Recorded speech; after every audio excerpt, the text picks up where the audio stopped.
So now we'll move over to our last session led by Alyssa to discuss some of the existing resources on forecasting and how we can build upon those. So Alyssa, if you want to take it away. Great, thanks, Dave.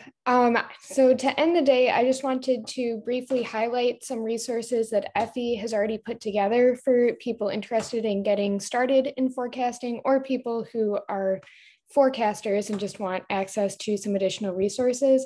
And then we kind of want to ask your advice or your input on additional resources that you guys are aware of in ecological forecasting or quantitative ecology, anything like that, that we could collect additional resources to help other people get started. So to start things out, I'm going to share my screen and walk through a couple things that are available on the EFI website. So this includes, first, I want to highlight, I don't remember who mentioned earlier the EFI task views. It may have been Libby, but I think that this is a really great resource on the EFI website. If you go to the resources tab and then EFI task views, you can see what's available now is the reproducible forecasting workflows, but eventually we'll have these other task views populated as well. I think this is a really great resource for people who are interested in learning more of the nitty gritty of forecasting and creating a good forecasting workflow as a whole. For those who are interested in just getting started or for helping others get started, we've also collected a whole bunch of educational resources into an active or a living document. So if you go to the resources tab again and go to educational resources down here, we have a list of educational resources. I'm going to open it up to show you briefly what it looks like. So here we have a whole bunch of resources that I've broken into different subtopics of ecological forecasting, going all the way from the basics of forecasting to things like uncertainty propagation, involving end users in your ecological forecasts, and whole textbooks about forecasting, all also broken up into different types of resources. So whether it's course material from a course that's happened in a previous semester, or a textbook, like I said before, or just videos on the subject, we have as much as we've been able to find here on a whole bunch of different pages. And to give you a sense of some of the stuff that we have collected, I wanted to just show you. So these things range from a series of videos produced by EFI and Neon on forecasting, ranging from why we might be interested in ecological forecasting, all the way to bringing decision science into your forecasts. We also have collected things from organizations like Macrosystems EDI, one of our favorite education collaborators, to help bring ecological forecasting and related disciplines into the classroom at the undergraduate and graduate levels. But you could also use some of these resources from EDI on your own. And then we also have whole courses like this ecological forecasting course that includes all of the lessons and all of the R code that was used in the course online. So you could follow along even if you're not able to take an ecological forecasting course at your institution. So I would highly encourage you to check out some of these resources that we have here, as well as the task views that are available on the EFI website if you're interested in becoming more involved in the ecological forecasting community. But with that said, we wanted to open up, I'm going to stop sharing my screen. We wanted to open up a discussion on any other resources that you all know of that we don't know of yet, or anything that you found helpful in starting to become involved in ecological forecasting. So with that, I'm going to switch over the poll everywhere, and we could, if you have the poll everywhere pulled up, the same link as before, somebody might be able to drop that link into the chat. Really quick, we would like you to first respond to the question with any resources that you wish existed in ecological forecasting or a related discipline like quantitative ecology or something like that, that you are unaware of or you don't think exist yet. And that information will help us to know if there are resources that we can share with you, or we know what direction would be most helpful moving forward and what resources EFI can create for ecological forecasting. And with that, I think I'm going to turn it back over to Dave to talk through any submissions we get there.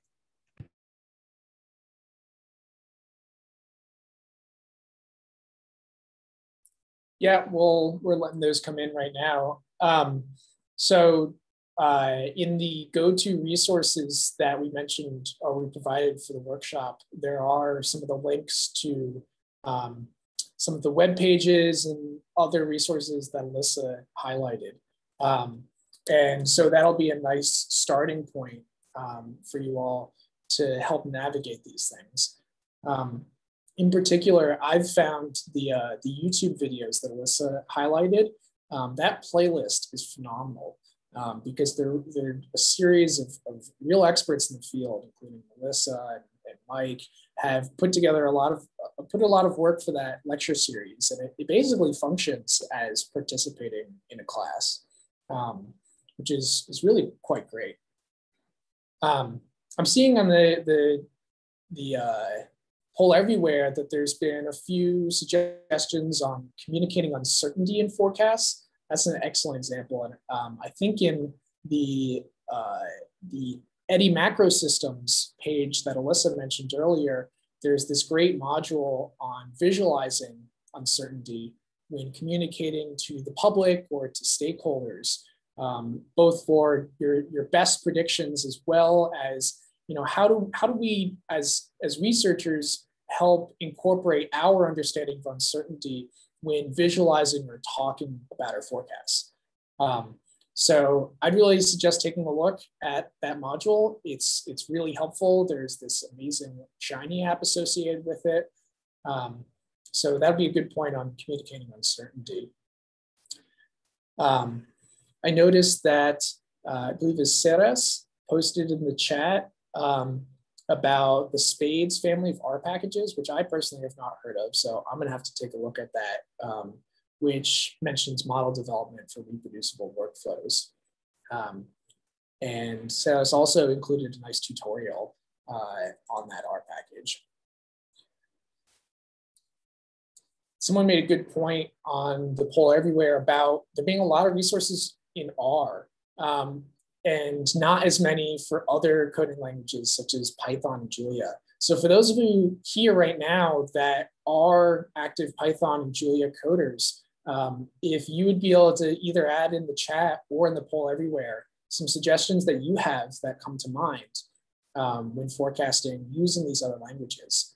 And even if it's not necessarily forecasting per se, or even working with time series data, I know for myself as an R coder, I feel very comfortable building tidy workflows with R, but I feel less comfortable with Python. And that's probably one of the biggest hurdles for learning those new languages. So if folks have some suggestions for how to work with some of the same tools that us R coders may be familiar with, but in some of the other coding languages.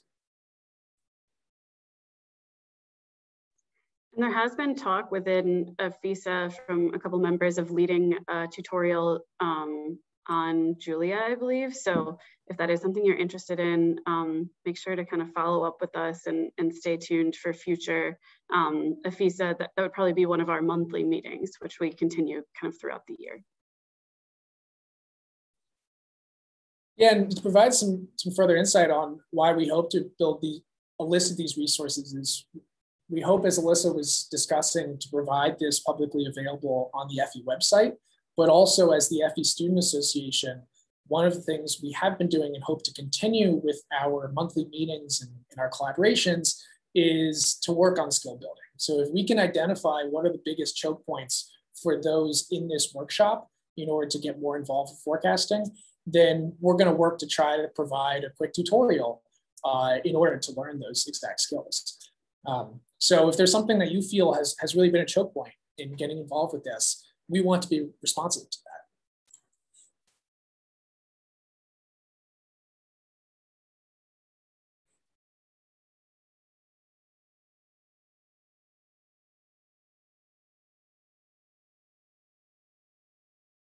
I know someone had mentioned about forecasting population and community dynamics. And I think this is a good, interesting point where at least a lot of the forecast examples that I have seen have been usually forecasting, projecting an abiotic variable. And for a lot of reasons that are perhaps fundamental to ecology, it can be hard to predict higher organizational levels, such as populations or communities. But what's been really nice about the NEON challenge is there are a couple challenge themes that are directly targeting forecasting abundances or species richness at the NEON sites. And so tomorrow morning, we're gonna have some cool talks overviewing some of the themes specifically about tick abundances and species richness of ticks, as well as some of the example forecasts that have been submitted by teams thus far. Someone noted about a time series crash course, and there, in a second, I'll drop this. There's an excellent textbook that I've taken a look at that is provided. Well, there's a couple great resources out there, but provide some R examples of working with time series. And I'll note that the ecological forecasting course that Alyssa showed just a second ago that has their lessons publicly available. There's a handful of lessons with both theoretical and then practical R applications of working with time series data, how to build ARIMA models, how to detrend seasonal trends versus noise from your time series, which are some of the really nice fundamental principles building up to forecasting itself.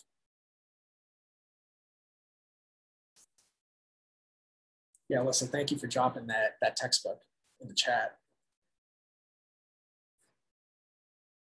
And if you're uncertain about, things that come to mind for you, it would be great if you could go on to the poll everywhere and upvote the ones that you think would be especially useful, because then we'll take note of this and think about maybe this would be spurring some of our conversations moving into tomorrow, as well as our activities as the Student Association. We'll also make sure to grab some of the links that are in the Zoom chat and add those